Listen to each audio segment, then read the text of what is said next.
What is up, ladies and gentlemen, boys and girls? Today's video is a little bit of a different one. We're not going to be opening any packs in today's video. This is just going to be a discussion video slash an informative one. Hopefully you've kind of seen the thumbnail and the title, although it's a little bit ambiguous what it refers to. But this is a topic that concerns me as a collector, as somebody that is passionate about the hobby. Ultimately, I think that Pokemon are treading a very thin line with the amount of cards they are releasing. Whether that's the frequency of the sets, I don't think the frequency of the sets is a problem.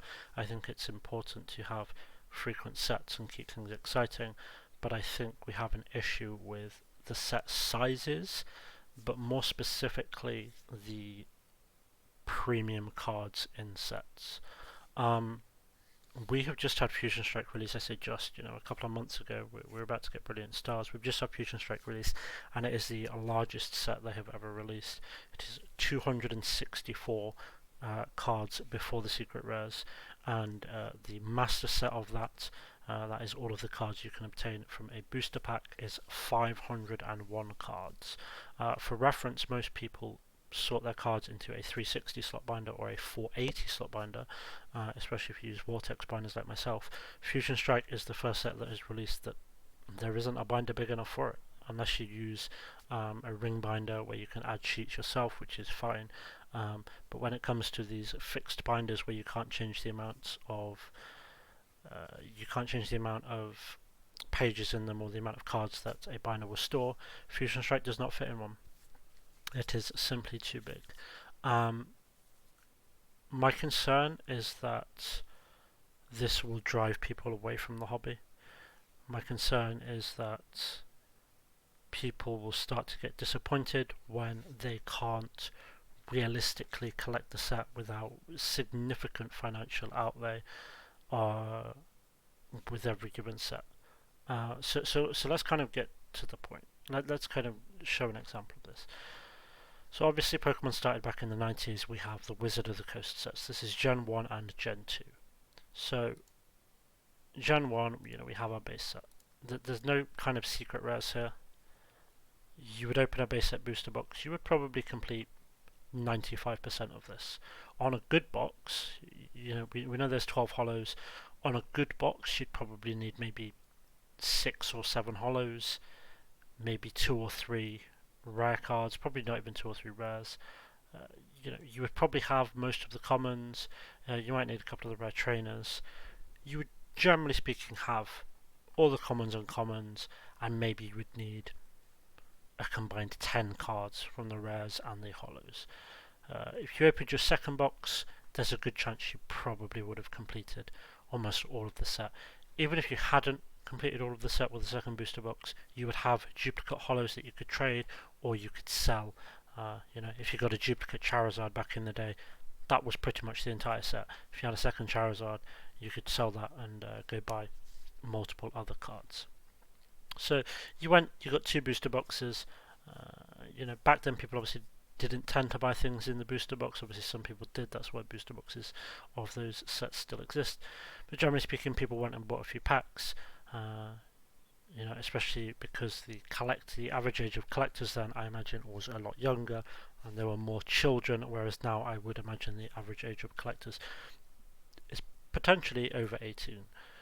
So back in the day, it's the same with some of these smaller sets as well. Jungle, there's 16 hollow cards, 16 non-hollow cards, but there's hardly any commons or uncommons. You open a jungle booster box, I would imagine you probably complete the set. You'll miss some hollows, but you will get enough that you can sell the cards, trade cards, and complete the set. But what we notice over the years is Pokemon started to make sets a little bit bigger. They introduced reverse hollows, which for somebody that wanted to complete all of the cards in a set, from all of the cards out of booster packs, reverse hollows made that infinitely harder. Even for a small set, let's take Team Magma vs Team Aqua. Yeah, there's only 12 hollow cards, 11 non-hollow cards. sure, you've got the EX cards. Even just ignore the EX cards. Let's just pretend they didn't exist. And, and the set ended with this double rainbow energy. Even if that was the case, you would only get at most a third of the hollows, the reverse hollows. 88 reverse hollows. 36 packs. At most, you're going to get just under half. About 40% of the reverse hollows you need. So, as the reverse hollows came in, you're kind of looking here. Probably maybe 3 booster boxes you would want to buy of Team Magma versus Team Aqua before you would be at the point where you sell your duplicates, you trade cards or whatnot, or you just go and buy your singles or whatever you want to do. And that's kind of progressively gotten worse and worse. Now, some of these sets are slightly different. Unseen Forces, for example, this had a subset. So even though it looks like it's got 30 secret rares, that's just how I presented this information on the spreadsheet. And the real problem really started in Sun and Moon. We can see Gen 4 it wasn't the case, Gen 5 it wasn't the case, Legendary Treasures again, that's a subset, that's a Radiant Collection, you've got 2 per pack anyway. Generations again, subset Radiant Collection. It really started in Sun and Moon, and I'm not sure what caused it for Pokemon. Obviously Evolutions released in 2016 when Pokemon Go released, that kind of had the boost that Pokemon TCG saw 5 or 6 years ago. Sun and Moon games released shortly after, later in the year. Pokemon at some point in Sun and Moon started, well, I say some point in Sun and Moon, with Sun and Moon they started throwing in a lot of premium cards in sets. And what we see is that progressively increased throughout Sun and Moon. Hidden Fates is a bad example because that is the shiny vault. Cosmic Eclipse also isn't entirely accurate. It's 35 secret rares, but I believe there's about 8 of them that are character cards. We have all of these that are character cards, so 2, 4, 6, 8, 7. So 12 character cards, so realistically that's 23 secret rares because the character cards were fairly easy to obtain. You've got multiple in a box. But what concerns me is they are continuing to increase. This Chilling Reign, 35 secret rares. But it's not even just the secret rares, it's the full arts as well. Chilling Reign full arts start at 160 out of 198. So that means all of these cards here that I'm highlighting, this is my personal collection if you're wondering why there's ticks and stuff, all of these cards I'm highlighting, 73 cards are considered premium cards. That is on the release of any given set.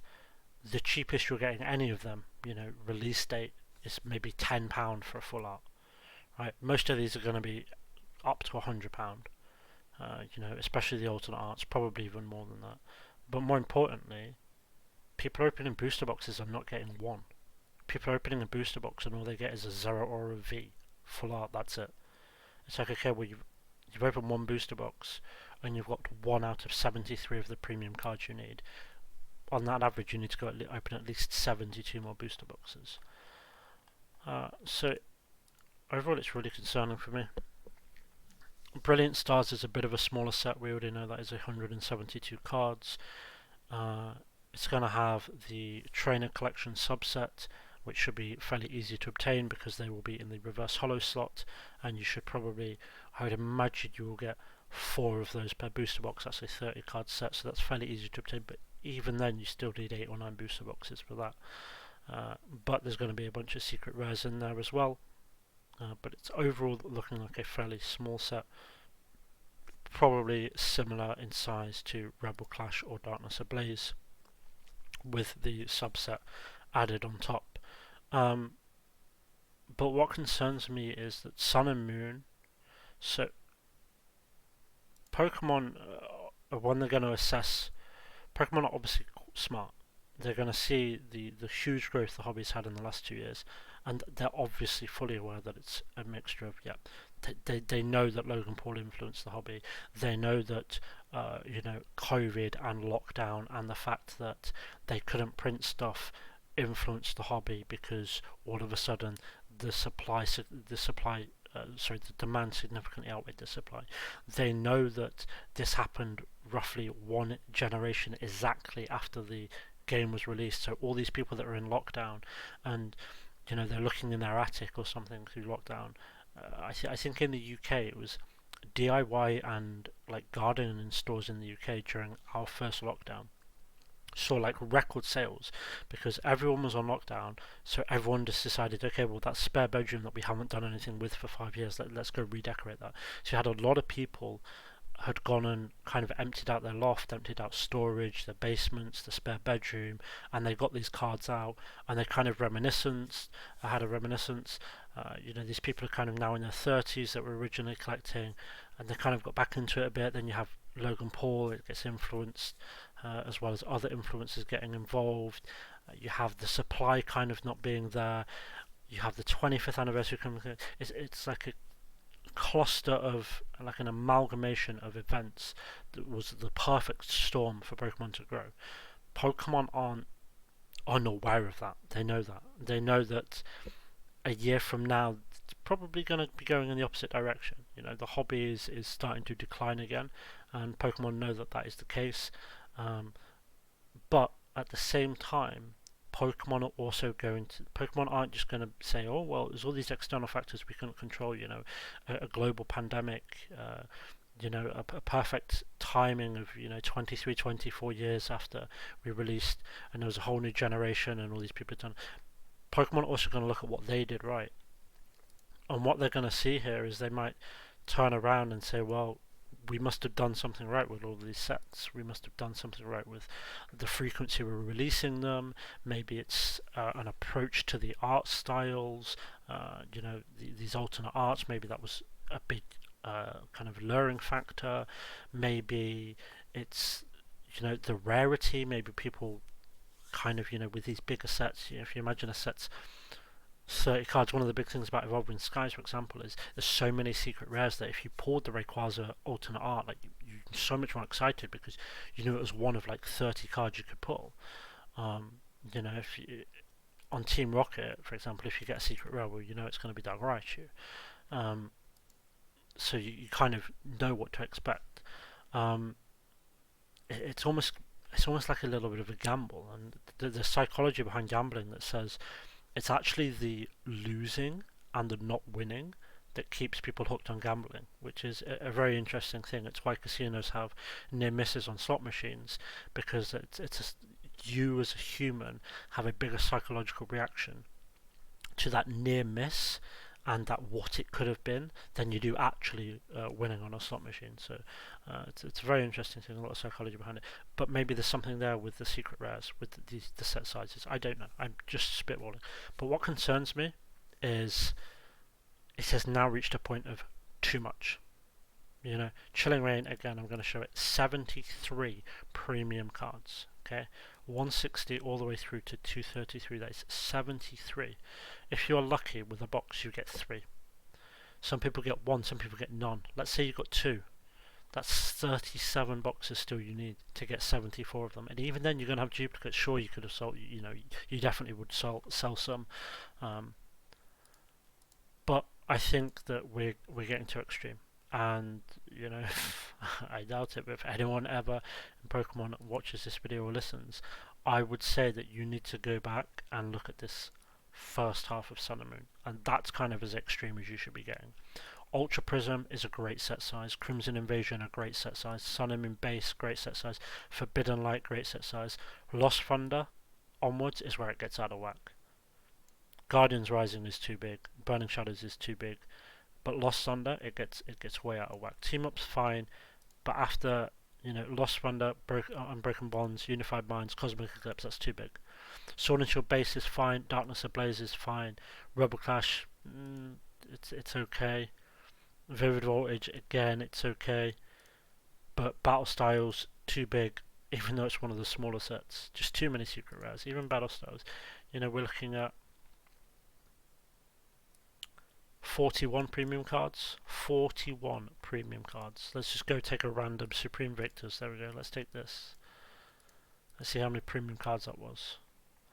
That was 9, 10, 11, 12. So sets have arguably gotten 3 times and more difficult. So one of the easiest to complete sets in the last year, Battle Styles, is 3 times harder to complete then a random set. Why is that only 7 secret rares? Reverse hollows. That should be 147. Apologies. So, yeah, the sets are just... and the thing is, when there are supply issues like this, I know there are people out there. I know for a fact there are people out there that when a set releases, they will buy 2 cases. They will buy 2 cases of booster boxes, they will open them all, they will sell their duplicates, they will trade, and they will complete the set then and there, done and dusted, and they will then wait 2.5 months until the next set comes out. The problem with that is they're buying 12 booster boxes because they know they need to. They know they need to buy that many booster boxes to complete the set. If this was toned down, you would have a few things. One, if Pokemon toned down the sets, right, cards become more available because think about Fusion Strike, right? 264 cards. Well, I can't remember how many is on a print sheet, but I think it's 11 by 11, so it's 121 cards on a print sheet. I might be wrong with that, but let's just say it's even bigger than that. Let's say it's 14 by 14, which is 184 on a print sheet. No, it's not. It's 186. Is it? No, it's 196. Let's say it's 14 by 14, 196. One print sheet isn't even going to be the entire set. So they need to print sheets upon sheets upon sheets upon sheets. So what you have is, let's say they print, 1,000 sheets. Well, that's going to work out like, I don't know, 700 complete sets. Whereas if you look at, a black and white, well, if they print 1,000 sheets, 114 cards, that's going to work out something like 1,600. So they're having to effectively print twice as much in order to be able to print the entire set. Not only that, but people are buying more. So Pokemon have put themselves in a situation where they have to print twice as much different arts and cards in order to print like the whole set once. They have to their customers are demanding more of the product because people want to complete the sets. It's like a human desire and urge to complete these sets. Some people have alternative goals. Some people only collect the alt art. Some people only collect their favourite Pokemon. But there is plenty of people out there that will want to complete a whole set. There is plenty of people out there that have the financial luxury to be able to go and spend £1,000 on, just under, let's say £1,200 on 2 cases of booster boxes in order to attempt to complete the set. And they do that because they feel the need to. And we look at celebrations and how easy that was to complete and how readily available, arguably, that the product was. Even though it was incredibly sought after, Celebrations was more available than Shining Fates, and I think there was less Celebrations printed than Shining Fates, but people just didn't need to go and buy 15 ETBs of it. I'm ranting a bit. My point is that Fusion Strike is the biggest set ever. I don't think Fusion Strike is actually as big of a problem as Chilling Reign and Evolving Skies, because most of Fusion Strike's cards are just a bloat of rares and stuff like that.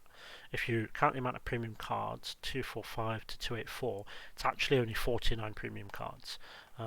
Evolving Skies, I think, is 71 off the top of my head. It is 166 to 237, so it's 71. Chilling Reign we saw is 73. So Fusion Strike is arguably 30% less premium cards. It's just full of bloat. It's basically a huge English catch-up set, catching up on all the the Japanese cards. But yeah, I'm concerned at the size of sets, and part of that is as well because we've had Battle Legion or Battle Region, I'm not 100% sure on the name yet because of the translation, announced, which we know has more character rares. We know it also has a new type of card called Sparkling, so a little bit like Shining Mew, Shining Lugia, Shining Celebi and all those cards, there's now going to be Sparkling cards. I think there's a Sparkling Greninja, and there's another one I can't remember off the top of my head. Anyway, the sets just seem to be getting bigger and bigger and bigger, and I think it's going to collapse on Pokemon. I think what's going to happen is Wouldn't surprise me if it's by the end of 2022. A bunch of people just leave the hobby because it's just not feasible to complete the sets. It's just not feasible to. Obviously, it's a trading card game first and foremost. I imagine it's not even good for the TCG itself. I know when the big boom happened, there were a lot of actual players that were frustrated because they couldn't play the game because they couldn't get hold of the cards they wanted without spending extortionate amount of money. Um, People were being priced out of playing the game, let alone collecting. Um, so it concerns me. Overall, I think they are making the sets too big, and I think that right now it's fine because the hype is there. But in a year to 2 years from now, I think you're going to see Pokemon fall off a huge cliff as a result of it. And yeah, I think if they fix this, it's probably too late now to fix it for this generation. Pokemon print 6 months ahead. I'm pretty sure they've already printed. I mean, Brilliant Stars is already on a ship on its way. We've seen people opening Brilliant Stars already, so it's already on its way to the country. Sword and Shield 11 hasn't officially been announced yet, but you can guarantee that is 100% in print. Sword and Shield 12, actually no, after 11 is a holiday set this time. I think that's probably that's probably about to start getting printed.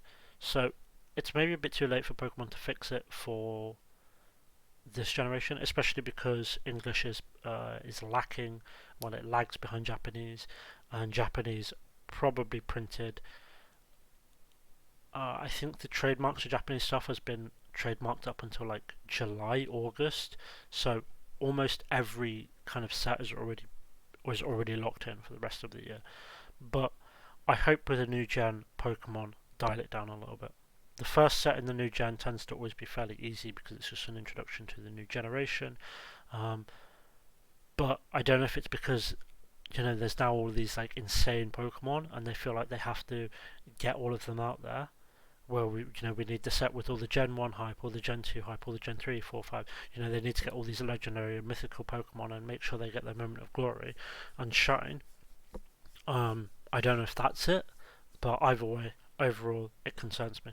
I think that Pokemon need to less of this late Sword and Shield stuff, and like in a perfect world, sets would be like XY size or even black and white size, right? Even this here, like Stormfront Platinum, Rising Rebels, Supreme Victor's Arceus, that's fine.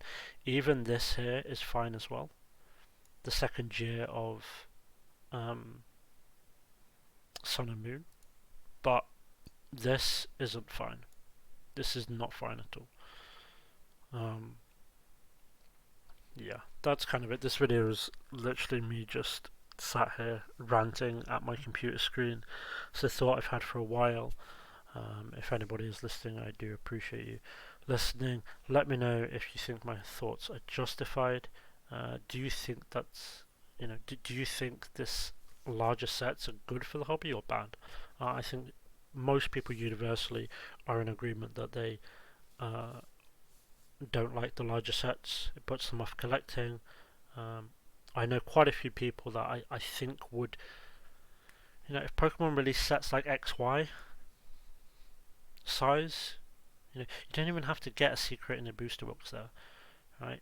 Even if let's take Flashfire. Even if you open Flashfire, you open two booster boxes and you didn't get a secret rare, you probably would have got a couple of full arts. Probably would have got most of the EX cards, bunch of reverse hollows.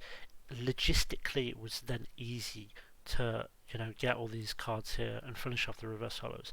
That's one of the issues as well with Fusion Strike. I've opened over 100 booster packs of Fusion Strike. I've also bought a couple of singles. I've seen a couple of these full arts. Abominable I just bought. It was like £4 or something. So I bought a couple of these full arts when I've seen them. But logistically, I'm still so far away from completing all these reverse hollows I need to acquire, all these random Vs, Vmaxes, and then all of the full arts. It's not going to be an easy thing to complete logistically. There's just the financial outlay but logistically, it's going to be a nightmare to complete. My Evolving Skies is in an even worse position. So, yeah, it's and as I said, for Fusion Strike, I've opened I think somewhere in the region of maybe 120 packs for this completion.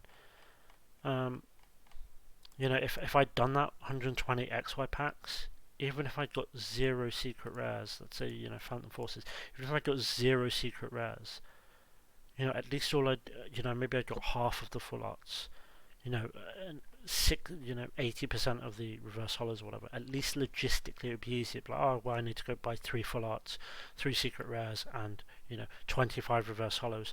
That's easily doable. You know, I can go find them straight away. Either way, it's getting frustrating trying to complete sets. I say trying to complete sets like I've been around forever doing this, but as you can see by my personal completion, I've obviously put in quite an effort to catch up. 20.47% of every English card ever printed inside a booster box, inside a booster pack. And this is easily observable as well. This is the big thing, you know, 0 secret rares, 0000002, 8. These are subset cards. You know, the most here is 4. The most here is 9. I think I can't remember the Arceus one. It's all the different Arceuses with all the different energies. Again, here the most is 6. 27. That's a subset. XY. The most is 5. And even then, I think some of those are. Yeah, some of the secrets you just get them randomly. Like you don't even get. It's not even like in the like rare slot. You just randomly get a Surfing Pikachu instead of a common card or something. And then it's like Sun and Moon. It's like, hey, here you go. You need to go and get 24 secret rares. This is just ridiculous. This is just way too big. 24 secret rares and like 15 full arts. Yeah, let me know what you think. I think the sets are getting way too big. The amount of premium cards are way too big. I don't think they should tweak the pull rates because I think that would diminish the hype of getting a good pull. I think they should maintain the hype of getting a good pull, but they should tone down the sets. One of the things they could do, and I think a lot of people have been screaming for this, is get rid of the golds, the rainbows. Just get rid of the rainbow cards. You know, for these sets where, you know, we could take, this will be my last point. Evolving Skies, let's say we get rid of the rainbows. I mean, that's 17 cards they're gone. Some of those are old hearts actually, so it's a little bit less than that. And then you've got the trainers as well. You get rid of a bunch of those, you get rid of those.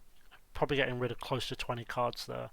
Make the alt art Vs a secret rare. So you just have the full arts, the regular full arts are the full arts, the same with the trainers, and then just put all the alt arts as the secret rares. You know, you can have the golds. I don't like that there's like 17 stadium items, whatever. The energies are fine. I would get rid of some of these stadiums / items.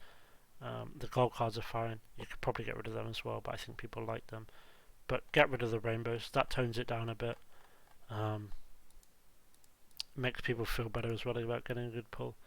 But yeah, let me know what you think down below. If anyone is listening, make sure you're into the giveaway for January.